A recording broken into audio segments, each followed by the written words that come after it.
नमस्कार, मैं हूं अजय वत्स और आप देख रहे हैं महाबहस। क्या मजहब का इस्तेमाल कर यूपी को कमजोर करने की कोशिश चल रही है? कुछ खास लोग यूपी में मजहबी फसाद पैदा करने की कोशिश में जुटे रहते हैं।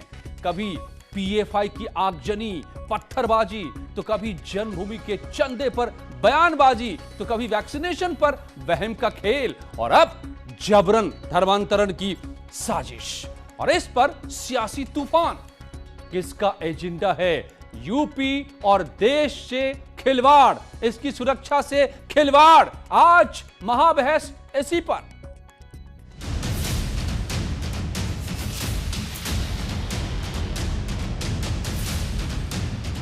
यूपी एटीएस ने किया अवैध धर्मांतरण के खेल का बड़ा खुलासा।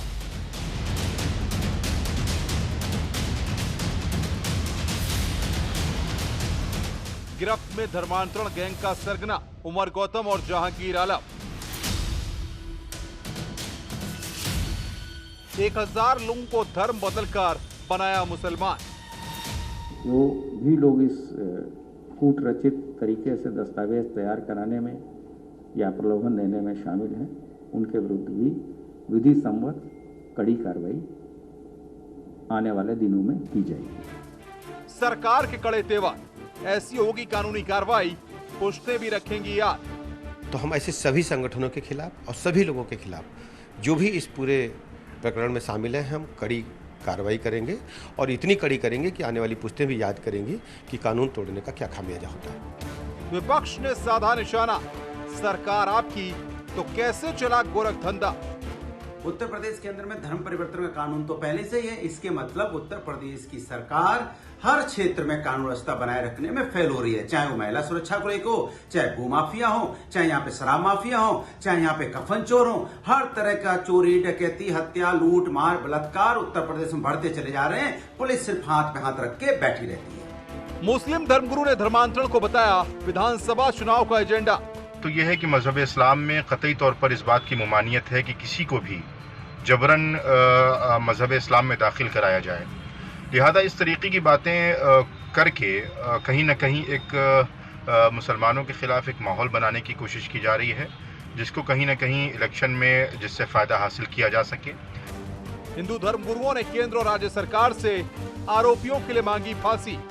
कि भारत में ऐसे लोगों को कड़ी से कड़ी सजा देनी चाहिए, एक ऐसा कानून बनना चाहिए। मैं सरकार से बार बार ये अपील करता हूँ, एक ऐसा कानून बनना चाहिए कि इनको चौराहे पर फांसी होनी चाहिए। आज महाबहस इसी पर।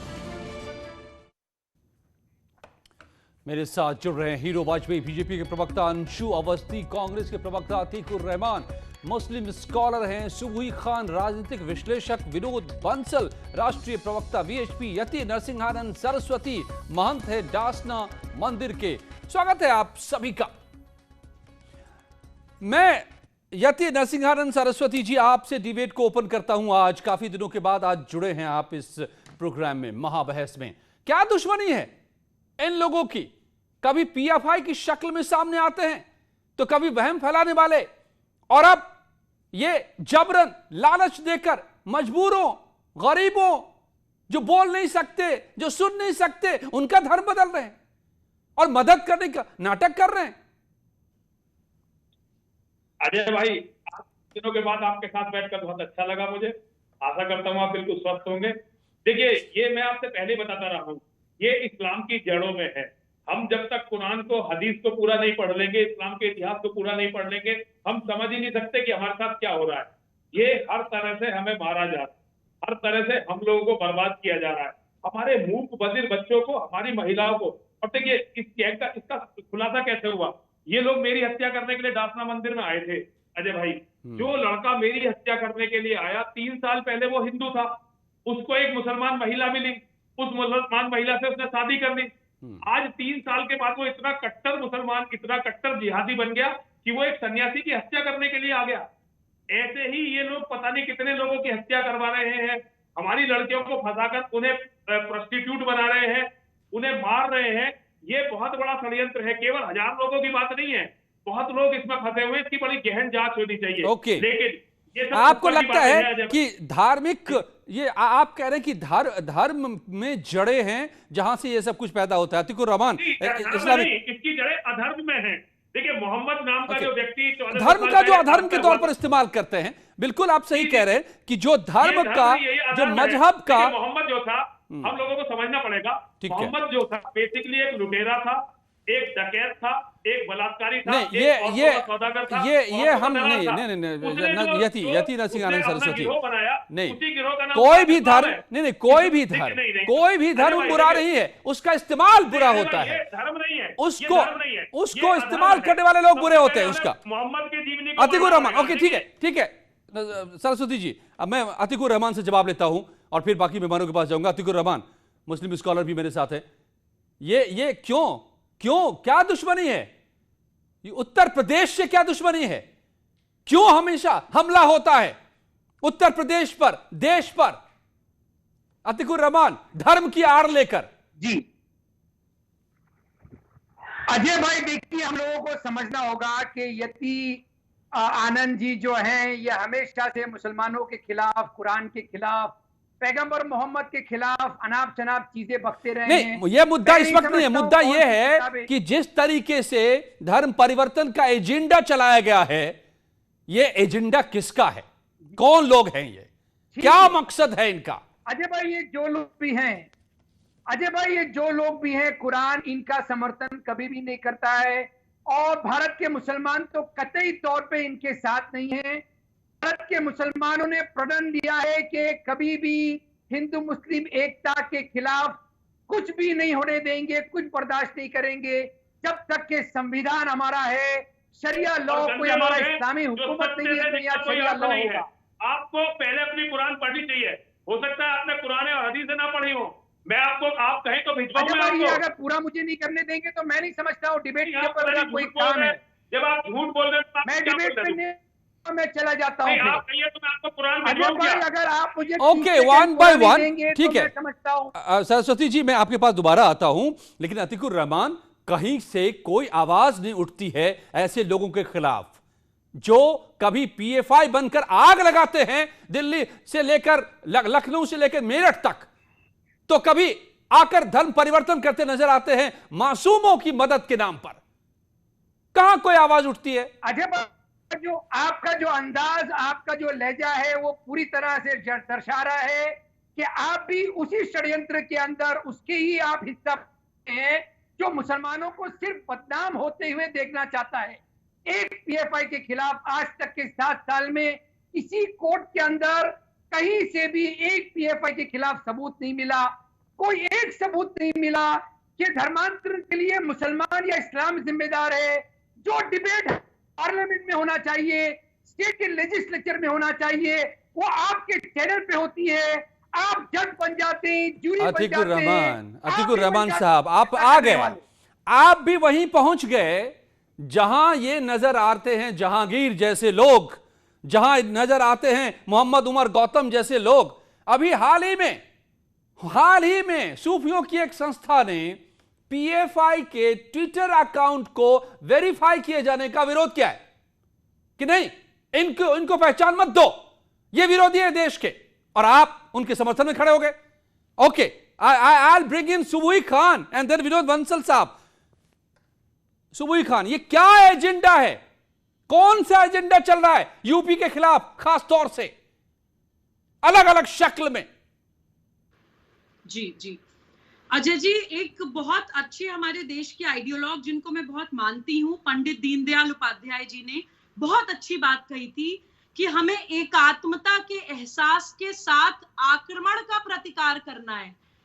जिस दिन हम ये बैलेंस करना सीख गए, जिस दिन हम ये समझ गए कि हमें डेफिनेटली हमें एक होने को हम डिनाई नहीं कर रहे हैं, हम सारे मुसलमानों को रेडिकल नहीं बोल रहे हैं, लेकिन जो लोग मौन समर्थन देते हैं कट्टरवाद को, या फिर अन्याय होते हुए देखकर चुप बैठते हैं, या सवाल नहीं उठाते, या फिर अपने हिंदू भाई बहनों के साथ खड़े नहीं होते कंधे से कंधा मिलाकर, उनके ऊपर आक्रोश नहीं आएगा तो किसको आएगा? हिंदू भाई बहनों को तो बाद में आएगा, पहले मुझे एज अ मुस्लिम बहुत आक्रोश आता है।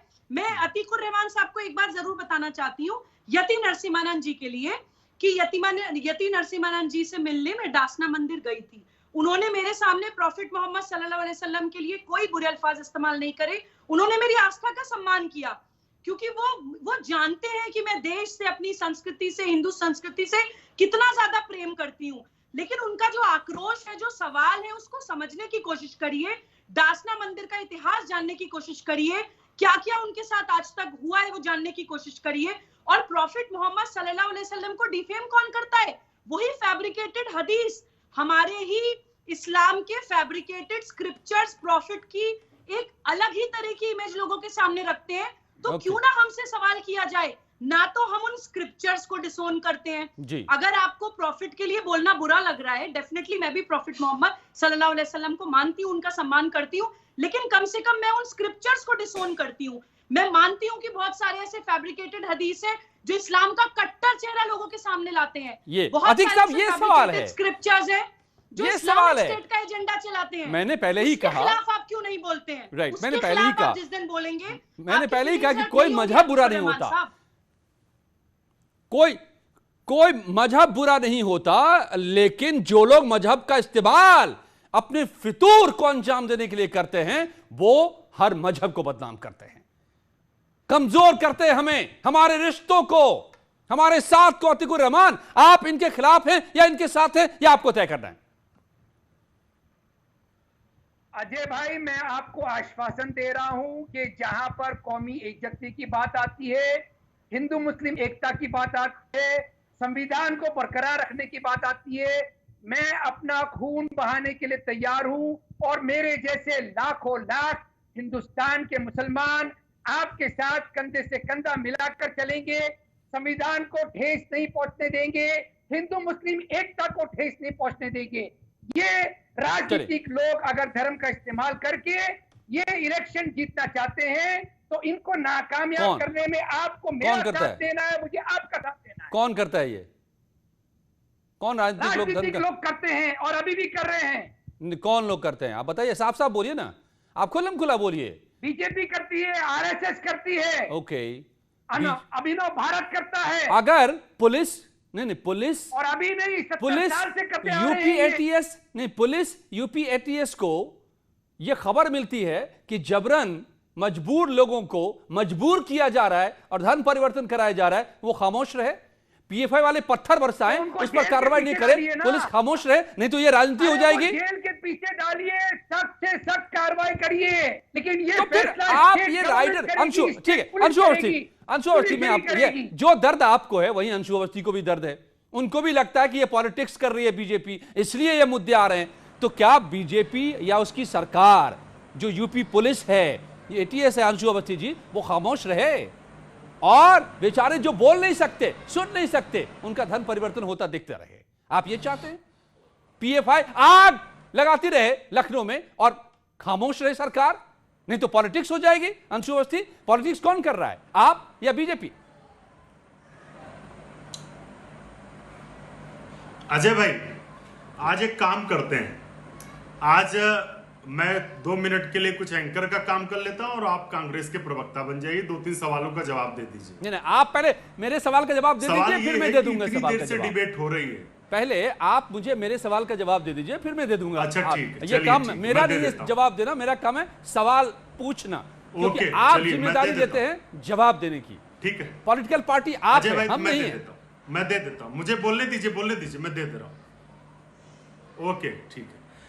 सवाल है कि इतनी देर से डिबेट चल रही है, मुस्लिम स्कॉलर ने भी बोला, हमारे जो हिंदू धर्म को रिप्रेजेंटेट कर रहे हैं उन्होंने भी बोला, यहां पर एक बार भी ये बात नहीं हुई कि जब भारतीय जनता पार्टी विपक्ष में थी तब भी धर्मांतरण की बात करती थी कि सरकार की वजह से हो रहा है, सरकार के इशारे पर हो रहा है। आज भारतीय जनता पार्टी सत्ता में है, सत्ता में है, ध्यान दीजिएगा, आपको करोड़ों दर्शक देखते हैं प्रदेश के जी। सत्ता में होने के बावजूद अगर ये हो रहा है, सरकार की बात तो एक बार भी नहीं हो रही कि जिम्मेदार कौन है, जिम्मेदार विपक्ष है या जिम्मेदार सत्ता में बैठे लोग हैं किसी भी एक्टिविटी के लिए उत्तर प्रदेश में या होल नेशन में कहीं भी। अगर वो बात दूसरे स्टेट में होती, अगर कांग्रेस शासित राज्यों में होती, तब तो आप सवाल कांग्रेस से करते, लेकिन उत्तर प्रदेश में आप उत्तर तो प्रदेश के मुख्यमंत्री से नहीं पूछ रहे कुछ कहना चाहते हैं, मैं कि उनके क्या पास कर रहे हो जाऊंगा, लेकिन उससे पहले मैं मुख्यमंत्री आपसे पूछता अरे हूं एक छोटा सा सवाल मुख्यमंत्री अंशु जी। नहीं, आपने जो आपके पूछा सवाल निकम्मे मुझसे, और नकारात्मक उसके जवाब में वजह से मैं भी सवाल पूछता हूं कि जब आपकी सरकारें थी और आतंक की घटनाएं होती थी, बाटला हाउस होता था, तो इसलिए आपको तकलीफ होती थी, ये जिम्मेदार आप होते थे क्या? सारा आतंकवाद तो आप ही के जमाने में पैदा हुआ इस देश में। विनोद बंसल का नहीं, आप तो बता दीजिए सर, सरकारें होती हैं, इसका मतलब क्या अपराध रुक जाते हैं? तुम तक जवाब दो विनोद बंसल।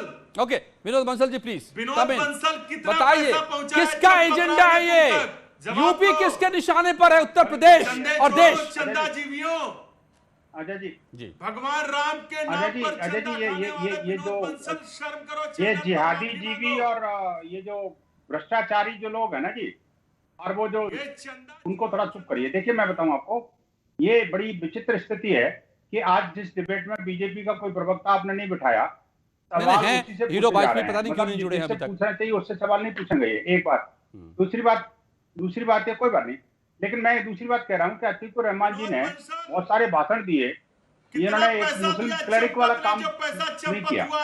आखिरकार इनको देखिए ये क्या किस तरह की डिबेट कर रहा है जी। सुन लीजिए ना अंशु जी, एक बार आपकी बात सुन रहे थे ना? नहीं, अब विनोद बंसल सुन रहे थे ना आपकी बात, तो उनकी भी बात सुन लीजिए ना पहले। अंशु अवस्थी के प्लीज। बाहर जाएंगे। Yes, Anshu Awasthi please. मुद्दा जो अरे भाई सुन लीजिए, सुन लीजिए, आप भी सुन लीजिए। उस पर समझना चाहिए इनको। बेकार में सीधी करने से कोई फायदा नहीं है ना, लेकिन मुद्दे का इन्होंने बोला नहीं और दूसरे को किसी को बोलने नहीं दे रहे। अंशु जी सुन लीजिए, विनोद बंसल जी की बातों को सुन लीजिए, फिर आगे बात करेंगे। मुझे लगता है एंकर महोदय इस बात पे ध्यान देंगे। इस पे मेरा कहना ये, देखिए सीधी सी बात है कि धर्मांतरण इस देश के लिए अभिशाप है। ये मैं अकेला नहीं कह रहा, ये संविधान के नीति निर्देशक तत्व भी कह रहे हैं। विश्व हिंदू परिषद ने वर्षों पूर्व एक रेजोल्यूशन पास करके केंद्र सरकार से मांग की थी कि आखिरकार इस पर धर्मांतरण पर अविलंब पूर्ण प्रतिबंध का कानून बनना चाहिए। किसी भी तरह का बलात् धर्मांतरण जो है और किसी तरह का छल कपट दंभ और तलवार के बल पर धर्मांतरण नहीं होना चाहिए। लेकिन दुर्भाग्य से कुछ राज्य कानून तो बन गया ना यूपी में, लेकिन केंद्र सरकार कानून नहीं बना पाई। और यूपी में तो कानून है। यूपी में तो देखिए, यूपी में फिर भी हो रहा है। पूजनीय योगी जी को साधुवाद है कि उनके कानून के बावजूद भी ये जिहादी, देखिए ये सिर्फ ये नहीं है। आप देखिए ये जो यूपी में जो लव जिहाद और धर्मांतरण के विरोध में जो कानून बना, उसको करीब साल भर हो चला, उस अभी तक जो है दर्जनों केसेज आ गए। उससे पहले आपको पता है जी, हमसे बार बार प्रश्न पूछ रहे थे लोग कि आखिरकार लव जिहाद कहाँ है, लव जिहाद कहाँ है, लव जिहाद कहाँ है, धर्मांतरण कहाँ है। अब तो सारे केसेज हम रिकॉर्ड हो गए, लेकिन अतीकुर रहमान नहीं बोलेंगे, उसमें कांग्रेस का प्रवक्ता भी नहीं बोलेगा कोई भी। आप मुझे बताइए आखिरकार ये कानून बनाने के बावजूद भी क्यों रहे? कानून की मांग कौन कर रहा था? हम भी कर रहे थे उस समय, आपने भी कहा था कि हाँ अगर ऐसा है तो कानून बनाओ ना। लेकिन जब कानून बन गया तो इस सारे के सारे अतीकुर रहमान अतीकुर रहमान क्यों नहीं कहते कि ये जो लेटेस्ट घटना है वो निंदनीय है? आखिरकार ये कांग्रेस क्यों नहीं कहती कि लेटेस्ट जो घटना है वो बहुत ज्यादा बेहद ये बड़ा मुद्दा है और इसको ऐसे लोगों को कौन सजा होनी चाहिए। मैं इसका विरोध में आवाज नहीं सुन रहा हूं अंशु अवस्थी की। और कांग्रेस इसका विरोध नहीं कर पाती है। सरस्वती जी के बारे में अतीकुर रहमान नहीं कर पाते। बातें करेंगे। अगर कोई इंटेलेक्चुअल प्रश्न पूछ रहे हैं तो उसका जवाब देना चाहिए। ओके, जवाब। चंदा चोर भगवान राम के नाम पर मिलने वाले पैसे को खा गए लुटेरों। क्या बात कर रहे हैं? चंदा चोरों। देखिए ये कहां से साबित हो गए? अंशु अवस्थी कहां पहुंच गए? आप इस पर नहीं बोलेंगे। कांग्रेस करने की कोशिश करते हैं, ये डिबेट के मुद्दे को भटका रहे हैं। ये 2G 3G 4G जीजाजी जाने कितने घोटाले कर चुके। और ये जो अभी तक चल रहे माँ बेटे, ये माँ बेटे जो इटालियन माँ के पुत्र है ना जी, वो इटालियन माता के पुत्र जो है ना, और उनके ये गुर्दे 5000 करोड़ रुपए का वो देश को फरार है, लेकिन बोलेंगे नहीं है, ये नहीं बोलेंगे कोई भी। अब मुझे बताइए 15 लाख की प्रॉपर्टी डीएलएफ से खरीदी और डीएलएफ को बेच दी, आखिरकार कैसे आया पैसा, कहां से आया? आप लोग मुद्दे से डिरेल मत होइए प्लीज, डिरेल मत होइए। 20 लाख की जमीन 2.5 करोड़ की खरीदी। ओके 2.5 करोड़ की जमीन 5 मिनट ओके ठीक है। मैं चलिए आगे बढ़ता हूँ। आप सुबही खान देन अतीकुर रहमान। नहीं सुबही खान अतीकुर रहमान। ओके सुबही ये बताइए, मैं ये बात नहीं समझ पा रहा हूं कि क्यों अंशु अवस्थी को इतनी तकलीफ हो रही है कि ये जबरन मजबूरों को मदद के नाम पर धर्म परिवर्तन कराने का जो खेल चल रहा था उसको पुलिस ने पकड़ा, पर्दाफाश किया, तो दर्द कांग्रेस को रहे। अच्छा, आप मुझे लगता है कि डिस्कनेक्ट हो गए हैं। आतिकुर रहमान, आप ही जरा बता दीजिए कि अंशु अवस्थी को क्यों इतना दर्द हो रहा है इस बात का? आपने कम से कम ये तो कहा कि जबरन गलत है, कांग्रेस क्यों इतना दर्द हो रहा है? नहीं, मैं नहीं कहा, क्योंकि ये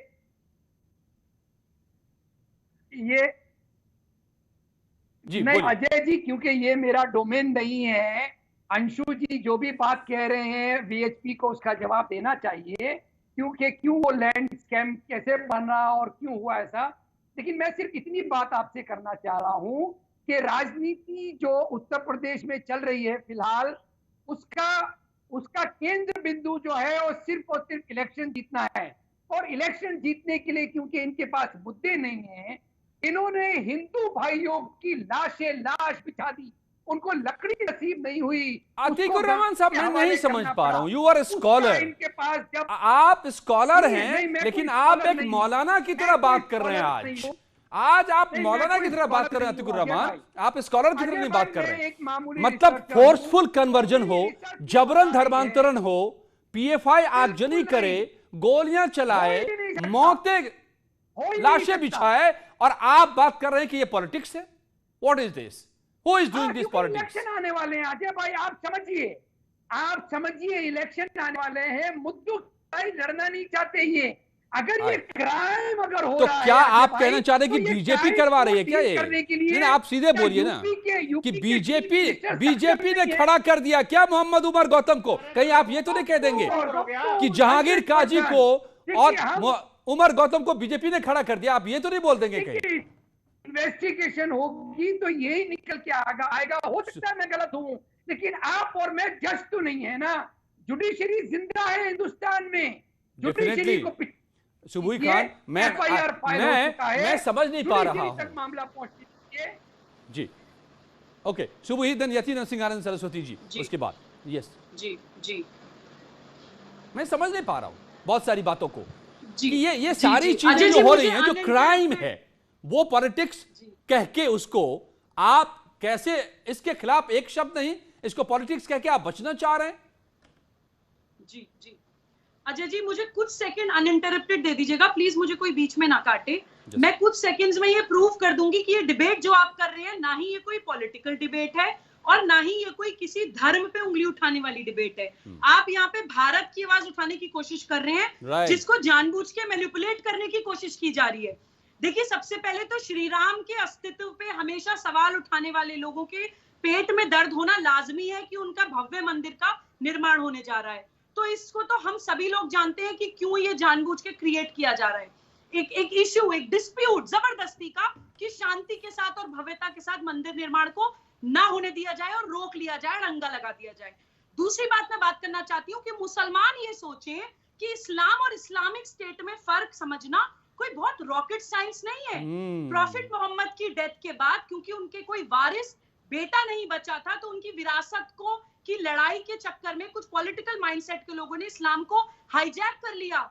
इनफैक्ट थर्ड खलीफा ने तो कुरान की 500 स्क्रिप्ट्स मंगा के आग लगा दी थी कि जो स्क्रिप्ट मैं बनाऊंगा वो स्क्रिप्ट सर्कुलेट होनी चाहिए। इस्लाम में स्क्रिप्चर्स मैनिपुलेट हुए, इस्लाम में बिद्दत आई। प्रॉफिट बदनाम अगर हो रहे हैं तो मुसलमानों के और इस्लामिक स्टेट के एजेंडा के कारण हो रहे हैं। इसमें हिंदू भाइयों से शिकायत मत करिए, उनके कुछ जायज सवाल है, वो आपसे सवाल पूछ रहे हैं, तर्क पे उनका जवाब दीजिए और मनन करिए। आतिकुर रहमान, जवाब दीजिए आप। बहुत ही लॉजिकल बात सुबुई खान कह रही हैं। This is what I like about her, कि वो जो बात करती है तो वो लॉजिक के साथ करती है।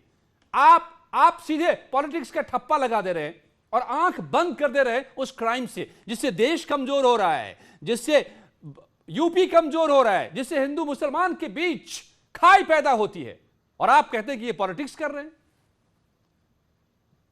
देखिए, सुबुही ने सवाल उठाया है कुरान के ऊपर कि वो मैनिपुलेट किया हुआ है, तो मैं सुबुही से सिर्फ यही एक परफेक्ट, एक पिन पॉइंट सवाल पूछूंगा कि क्या ये आयत जो कुरान के अंदर है, इसको ये नहीं मानती हैं कि दीन के मामले में जबरदस्ती अल्लाह बर्दाश्त नहीं करता है? दीन के मामले में अगर जोर जबरदस्ती की गई है तो अल्लाह इसको नकारता है। अल्लाह को कतई मंजूर नहीं कि किसी ओके, को भी दीन जवाब की सुबह धर्म का परिवर्तन। हालांकि हम दूर जा रहे हैं, ये मुद्दा नहीं है, लेकिन जवाब है जी। ये बहुत अहम सवाल है और आप ये एक्चुअली मुद्दा नहीं है, लेकिन मुद्दे की बहुत सारे कंफ्यूजन क्लियर करेगा। राइट। अतीकुर रहमान साहब, मैं मानती हूँ कुरान की बहुत सारी आयतें बहुत स्पिरिचुअल हैं, बहुत आध्यात्मिक है, बिल्कुल दिल से मानती हूँ। प्रॉफिट मोहम्मद सल्लल्लाहु अलैहि वसल्लम को बिल्कुल दिल से मानती हूँ, लेकिन जो मैनिपुलेशंस हैं उनको नकारती हूँ। ये बैलेंस हम क्यों भूल जाते हैं? हम साइड्स क्यों लेने लगते हैं कि अगर साइड ले रहे हैं तो अंधा फेवर लेंगे, अगर खिलाफत कर रहे हैं तो बिल्कुल अंधी खिलाफत करेंगे। रैशनैलिटी हमारी कहाँ चली जाती है? इस्लाम में, दीन में जोर जबरदस्ती नहीं है। ये भी कुरान में है। गुड डिबेट, ऐसी बात होनी चाहिए, तर्कों पर बात होनी चाहिए। हिंदुस्तान, हमारा भारत, हमारा प्रिय मुल्क किसी शरिया पे नहीं चलता है, संविधान पे चलता है। लेकिन कुछ लोग तो चाहते हैं ना, अगर मैं कितना ही कह दूं, कुछ लोग तो चाहते हैं ना कि शरिया पर चले, यही से तो मुसीबत पैदा होती है। अगर चाहते हैं तो उनको जेल के पीछे होना चाहिए, लेकिन आप पूरे के पूरे हिंदुस्तान के मुसलमानों को इस कटघरे में क्यों खड़ा कर रहे हैं? नहीं, पूरे को नहीं कर रहे हम, प्लीज। ना अतीकुर रहमान साहब, हम पूरे को नहीं कर रहे हैं, हम पूरे को नहीं कर रहे, हम उनको कर रहे हैं जो ये ऐसा काम कर रहे हैं। और मैं मानता हूं कि वो आपके भी दुश्मन उतने ही हैं। पहुंचाने की। ओके, यति नरसिंहानंद सरस्वती जी, आपको भी क्यों ऐसा हर बार लगता है कि ये पूरे कौम का एजेंडा है, पूरी कौम ही ऐसी है? भाई, हर कौम में कुछ लोग हो सकते हैं गलत, हर जगह होते हैं, कुछ लोग हैं जो इस्लाम का इस्तेमाल करके इंसानियत के खिलाफ काम करते हैं, वो अपराधी है। अजय भाई, यस, मुझे दुनिया में जो मैं कह रहा हूं इसका कोई अपवाद मत दिखाओ, मुझे कहीं दिखाओ कि इन्होंने कहीं किसी को जिंदा छोड़ा हो। एक अपवाद तो दिखा दो ना। सऊदी अरब के जो बादशाह हैं वो डर की वजह से फौज नहीं रखते, उन्होंने अमेरिका को अपनी सिक्योरिटी दे रखी है, क्योंकि उन्हें पता कि अगर उन्होंने वहां फौज रखी तो उनके जनरल सबसे पहले कोई मौलाना उन्हें बहकाएगा कि ये जो जितने सऊदी के सुल्तान हैं ये गैर इस्लामिक तौर तरीके से है, और उनकी गर्दन उनका जनरल काट देगा। भाई, बेसिकली 1400 साल में जो खून खराबा दुनिया में इस्लाम ने दिया है, भाई उससे डरता हूं मैं, उससे डरता हूं। देखिए, हिंदू पूरी दुनिया में गए, आज पूरी दुनिया में कौन सा मुल्क है जहां हिंदू नहीं है? लेकिन एक हिंदू बताओ जिसने हिंदू धर्म के लिए हर हर महादेव कह के किसी का कत्ल किया हो? पूरी दुनिया में जहां भी कत्ल होते हैं, बम विस्फोट होते हैं, केवल अल्लाह अकबर कह के होते हैं। सब कहते हैं कि हम कुरान की वजह से कर रहे हैं, सब कहते हैं हम मोहम्मद की वजह से कर रहे हैं। मैं अपने बच्चों के लिए क्यों ना डरूं? अजय भाई, मैं अपने लोगों के लिए क्यों ना डरूं? ये जंगली लोग, ये जाहिल लोग, ये सारे उनसे बेशक लड़े, 3 लाख मदरसे बना दिए। नहीं, हम बेशक लड़े, लेकिन उन्हीं से लड़ेंगे ना जो कसूरवार हैं, जो अपराधी हैं, जो कसूरवार हैं। अंशु अवस्थी, ओके, अतीकुर रहमान भी जवाब देना चाहते हैं और सुभी भी इस पर। ठीक है, यति का जवाब अतीकुर रहमान दे लें, फिर हम अंशु अवस्थी के पास जाए। यस, अतीकुर साहब। देखिए अजय भाई, निकाल लूं क्या? यस प्लीज, अतीकुर रहमान साहब बोलिए, बताइए। जी अजय भाई आप, अजय भाई, छोटी सी बात है, हमको समझना है, हम सब के सब भारतवासी हैं। सऊदी अरब कल का डूबता हो, आज डूब जाए, हम लोगों को क्या मतलब? हमको क्या मतलब सऊदी के इस्लाम से? हमको क्या मतलब यूनाइटेड स्टेट्स से?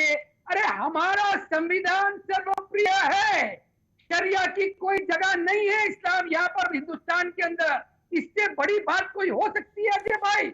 यही बात है। साहब अम्बेडकर ने अतीकुर साहब, संविधान हमको दिया है, हम उसको अपने सीने से लगा कर रखे हैं और इसके अंदर छेड़छाड़ बर्दाश्त नहीं हो सकती। ओके अतीकुर साहब, यही दिक्कत है कि आप जब देश की बात करते हैं कि देश भारत हमारा है, और जब भारत को बचाने की बात होती है, उसकी सुरक्षा की बात होती है, उसमें घुसपैठ की बात होती है, उसमें आतंक की बात होती है, उसमें जबरन धर्मांतरण की बात होती है, उसमें आगजनी पत्थरबाजी की बात होती है, तो आप क्यों नहीं उसकी निंदा करते? क्यों नहीं उनके खिलाफ खड़े होते? क्यों नहीं उनको कौम से बाहर करते? हमेशा की है। कौम से बाहर निकालने की बात है तो हमारी कोई हुकूमत तो है नहीं, शरिया लॉ तो है नहीं। आप शरिया लॉ लाइए, आप देखिए फतवे तो हर बात पे आते हैं साहब। मैं तो इतना जानता हूं, खबरों में देखता रहता हूं कि बात बात पर शादी में जाए कि नहीं जाए महिला, उस पर फतवा निकल आता है। ओके विनोद बंसल साहब प्लीज आइए आप। ये विनोद बंसल साहब, ये मैं जिस बात को समझना चाह रहा हूं कि क्या ये पॉलिटिक्स है इसकी वजह से या सच्चाई है, ये किसका एजेंडा क्या है? वाकई कोई देश को कमजोर कर रहा है, वाकई कुछ ताकतें हैं जो हिंदुओं पर निशाना बना रहे हैं, या ये पॉलिटिक्स है, पॉलिटिक्स का एजेंडा है?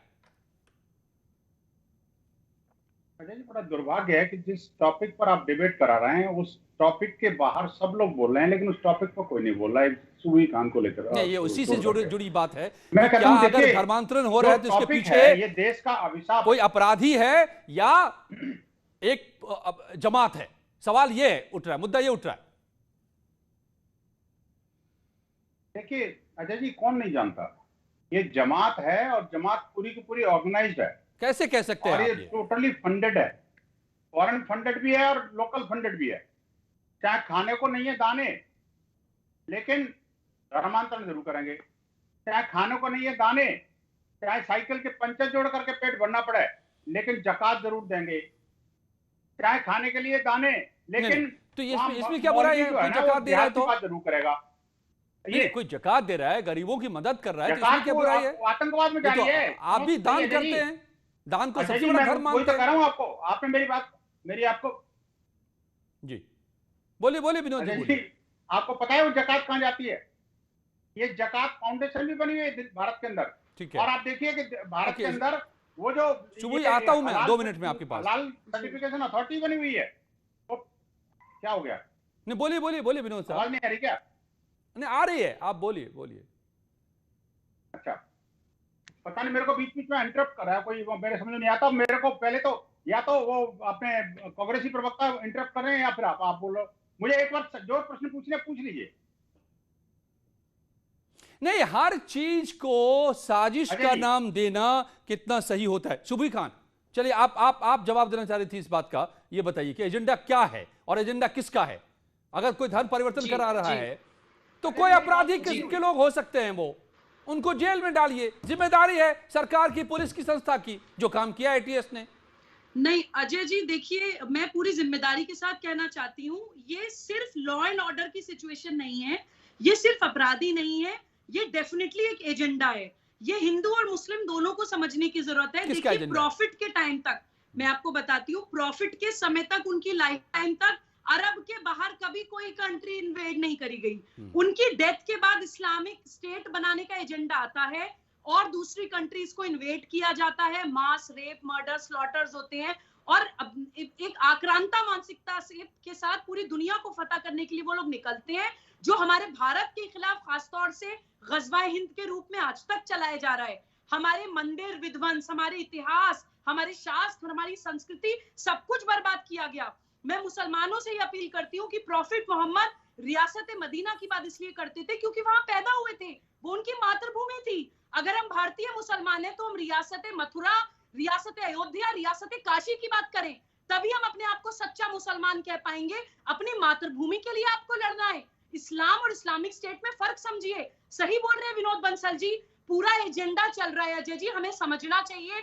जकात का पैसा की कोई अकाउंटेबिलिटी नहीं है, अलग अलग इंस्टीट्यूशंस बने हुए हैं, कोई कट्टरवादी बना रहे हैं, एक छोटा सा जवाब फिर मुझे कांग्रेस के पास भी जाना होगा। बड़ा ही अहम है ये सवाल कि अगर ये एक बड़ा लार्ज एजेंडा है, एक लार्जर एजेंडा है, तो फिर ये कांग्रेस की क्यों हमदर्दी होती है? मगर पहले अतिकुर साहब जी, प्रॉफिट मोहम्मद के साथ जब गजवा हिंद की बात आई थी अजय, तो प्रॉफिट मोहम्मद ने कहा था, और अल्लामा इकबाल ने इसको पोएट्री बना के पेश किया है कि मीर को आई ठंडी हवा जहां से, मेरा वतन वही है, मेरा वतन वही है। अल्लामा इकबाल ने कहा है और प्रॉफेट मोहम्मद ने कहा था कि तो ये धर्मांतरण करने वाले फिर कौन हैं? ठंडी हवाएं आती ये आग लगाने वाले कौन हैं? आग लगाने आपके पॉलिटिशियंस हैं, ये फिर बेटे तो आपको आरएसएस इस्लामिक वाले, स्टेट के बीएसपी खिलाफ वाले, और बीजेपी आवाज वाले, उठानी चाहिए। इनसे पूछिए। अंशु जी ने छोटा सा सवाल पूछा कि अगर सुना 70 दिया आपने साल में आप जलेबी की कांग्रेस तरह। को जिम्मेदार ठहराते थे तो 7 साल में आपने क्या किया? नहीं, तो अंशु जी से मैंने पूछा था कि उन्हीं के रहते फिर क्या सारे आतंकवाद पैदा हो गए, तो जिम्मेदार कांग्रेस ही है क्या? अंशु जी बताइए भाई, ये एजेंडा चल रहा है अगर, और एजेंडा के पीछे ताकतें मौजूद हैं और उनके निशाने पर देश और उत्तर प्रदेश है, तो आपको ये क्यों नजर नहीं आता? कांग्रेस को क्यों नहीं नजर आता? वोट बैंक का मसला आ जाता है क्या? देखिए अजय जी, मैंने तो पहले ही कहा और आपने एडमिट भी कर लिया, एजेंडा चल रहा। सबसे अच्छी बात यह है, मैंने कहा था एजेंडा चल रहा है और आपने भी मान लिया एजेंडा चल रहा। कम से कम आपने पत्रकारिता को अपने अंदर जिंदा रखा, ये बात समझ में आ गई। इस एजेंडा को जलाने वाले लोग भी इस चैनल पे बैठे हुए हैं, तो मुझे तो नजर आ रहा है कि धर्मांतरण भी होता है। मुझे लखनऊ के परिवर्तन चौक पर वो पत्थरबाजी भी याद है, आगजनी भी याद है, गोलियां भी चलनी याद है, और याद है कि कैसे पुलिस वालों को बंद कमरे में आग लगाने की कोशिश हुई थी और सैकड़ों लाशें कैसे बिछ गई थी। मैंने एक एक चीजें मुझे याद है, इसलिए एजेंडा तो चल रहा है। सवाल है किसका और किसके निशाने पर कौन? नहीं, आपको याद है, अच्छा है, एजेंडा तो चल ही रहा है, एजेंडा चल रहा है। शायद ये इसीलिए, अगर एजेंडा ना चल रहा होता तो हम लोग रोजगार बेरोजगारी की बात करते, हम लोग क्राइम की बात तो करते, वो मासूम पुलिस का जो बोल नहीं सकते, जो सुन नहीं सकते, उनके धर्म को बदल दिया जाता है। ये उसके लिए आप कहते हैं खामोश रहे सरकार और पुलिस। चीजों को कंट्रोल नहीं कर पा रही है, एजेंडा चल रहा। कुछ सेकंड्स दीजिएगा, रुक गई आपकी आवाज। सुबह जल्दी से बात कीजिए 10 सेकंड में, क्योंकि समय समाप्त हो रहा है। जी अजय जी देखिए, ये अरे प्लीज बीच में मत काटिए, अरे बीच में मत काटिए, आप बोलिए, सिर्फ आपकी आवाज ऑन एयर जा रही है। अजय जी देखिए, ये जो धर्म सत्ता होती है ये कभी भी अकेले नहीं चलती है, ये हमेशा राज सत्ता के साथ चलती है। कांग्रेस के पेट में दर्द इसलिए होगा क्योंकि उन्होंने हमेशा ही मुस्लिम लीग के साथ मिलकर भारत का विभाजन करके ये लोग सत्ता में बैठे हैं। तो इनसे हम क्या धर्म की बात या इंसानियत की बात या राष्ट्रहित की बात एक्सपेक्ट करेंगे? देखिए प्रॉपर एजेंडा के तहत सारी बॉर्डर स्टेट्स को एक रिप्लाई देने का मौका चाहिए। अंशु अवस्थी को 10 सेकंड, बहुत बड़ा ये ला रही है फैक्ट एक। अंशु अवस्थी, कुछ कहना है आपको? देखिए, मैंने पहले ही कहा कि संविधान से देश चलता है और सरकार की जिम्मेदारी है। जो लोग विपक्ष में भी वही आरोप लगा रहे थे, अगर सत्ता पक्ष में भी बैठकर लगा रहे हैं तो यानी षड्यंत्र वही लोग कर रहे हैं और वही लोग। चलिए, इतना ही वक्त था। मैं बहुत ही साफ कर दूं 2 लफ्जों में एक बात इस पूरे मुद्दे पर।